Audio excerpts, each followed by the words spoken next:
Good morning doctor గారు. Good morning sir, నాకు ఒంటరిగా ఉన్నప్పుడు నా చెవిలో మాటలు వినబడడం కానీ లేకపోతే నన్ను బెదిరిస్తున్నట్టు నాకు వినిపిస్తుంది సార్. ఈ అశరీరవాణి వినపడడానికి ఆత్మలు దయ్యాలు ఏమైనా కారణం అవుతాయా సార్?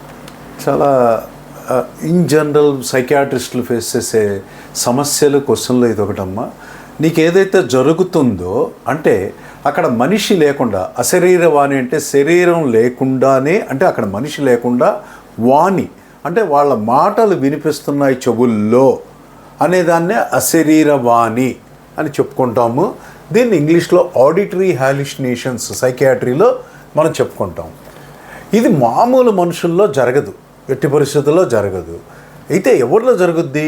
ఇన్సానిటీ, సైకోసిస్, schizophrenia, bipolar affective disorder, schizophreniform disorder, ఇలాంటి కొన్ని సైకాటిక్ రుగ్మతల్లో auditory hallucinations, visual hallucinations, tactile hallucinations అంటే భ్రాంతులు, లేనిది ఉన్నట్లుగా భ్రమించటం, లేని గొంతుకులు వినిపించటం, లేని శరీరాలు కనిపించటం, లేని స్పర్శను పొందటం, ఇలాంటివి హాలిసినేషన్స్ అని చెప్పుకుంటాం. ఇవి సైకోసిస్లో మనకు జరుగుతాయి. అయితే దీన్ని గ్రామీణ ప్రాంత వాసులు అనాదిగా ఏమనుకుంటున్నారంటే, ఎవరైనా ఒంటరిగా తనలో తను మాట్లాడుకుంటూ, అంటే ఇప్పుడు ఈ వాయిసెస్ వినిపిస్తుంటాయి, వాటికి ఆన్సర్ ఇస్తుంటాడు. వాడు ఏంట్రా వీడు గోడలకి, బల్లలకి, కుర్చీలకి, కిటికీలకి సమాధానం చెప్తున్నాడు, వీడికి గాలి పట్టింది, ధూళి పట్టింది, దెయ్యం పట్టింది, ఏదైనా చేతబడి జరిగింది అని తాంత్రికులు, మాంత్రికుల దగ్గరికి తీసుకెళ్ళి వాడి అమూల్యమైన జీవితాన్ని నష్టపరుస్తున్నారే కానీ శాస్త్రీయ అవగాహనతో ఇది మానసికమైన రుగ్మత, జబ్బులో ఇలా జరుగుతుంది అనేది చాలామందికి తెలియదు.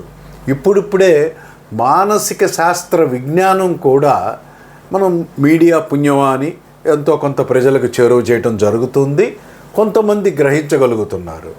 సో సైకోసిస్ అనే మానసిక రుగ్మతలో ఇలాంటి భ్రమలు, భ్రాంతులు, లేనివి ఉన్నట్లుగా, ఉన్నవి లేనట్లుగా అనిపించటం, అలా తదనుగుణంగా ప్రవర్తించటం జరిగి వీళ్ళు రకరకాలుగా ఊహాగానాలు చేయటం జరుగుతుంది. వీరిని ఇమీడియట్గా వెంటనే సైంటిఫిక్గా సైకియాట్రిస్ట్ దగ్గరికి తీసుకెళ్ళి సశాస్త్రీయంగా వైద్య విధానం ద్వారా చికిత్స చేయిస్తే ఈ హాలుసినేషన్స్, భ్రమలు అనేవి, భ్రాంతులు అనేవి పూర్తిగా దూరమయ్యి వాళ్ళు స్వస్థతతో జీవిస్తారు. సో మీ డాక్టర్ అయోధ్య ఆర్కే, సైకియాట్రిస్ట్, విజయవాడ. నమస్తే.